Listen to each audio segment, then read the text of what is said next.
আসসালামু আলাইকুম সম্মানিত দর্শক, আজকে ঝিনাইদহ সদর উপজেলা হলিধানি দইয়ের বাজারে আজকে দই কত করে দাম দর চাচ্ছে এটা আমি জানানোর চেষ্টা করব। এ দাদু, হ্যাঁ কেমন আছেন? হ্যাঁ কি ভালো বাবা। এই দই আজকে কত করে কেজি পাচ্ছেন? ওই 180 টাকা দই 160 টাকা 180 আর 160। 160। এই দই আপনার এই দই উপর করা যাবে?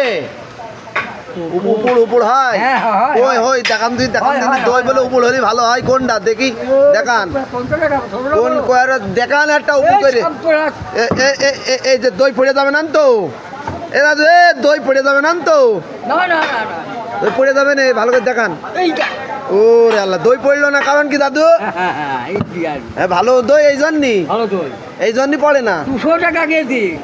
এ তো বাইরে গেলে 200 টাকা কেজি। তাই? হ্যাঁ। আর আপনারা 160 টাকা বেচছেন? 160। আচ্ছা, তো যাই হোক, এই কম দামে বেচতে হবে, মানুষ খাবে কি হ্যাঁ, দাদু? হ্যাঁ। ওকে, ভিডিওটা অবশ্যই ভালো লাগলে শেয়ার করবেন আপনারা। আজকে হলিধানি বাজারে ছিলাম, মাংসর বাজারের পাশেই দইয়ের বাজার। আপনারা দেখতে পাচ্ছেন এটা অনেক বড় একটি হাট মাংসের জন্য।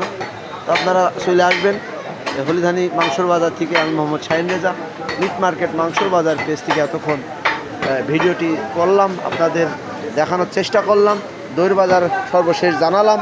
তাহলে দাদু, হ্যাঁ। কম দামে বেচবেন? হ্যাঁ, হ্যাঁ, ওকে, ধন্যবাদ।